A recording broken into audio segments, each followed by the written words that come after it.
Hi everyone, my name is Mikael, and today we're going to go over the cable fly. Okay, so we're going to start off with these attachments. You can have, sometimes they're going to be the plastic handles, so whichever ones you guys prefer. Okay, so we're starting off facing away from the cable machine, set and centered, nice firm stance, okay?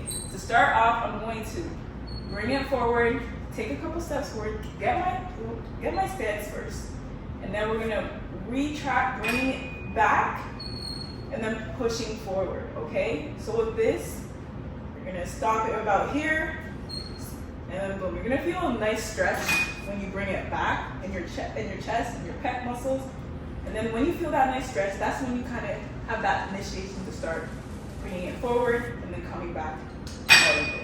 Okay, so now we're gonna show you a couple more reps. And I'm here, nice firm stance, that's split stance. Chest nice and tall, bring it back, and then forward.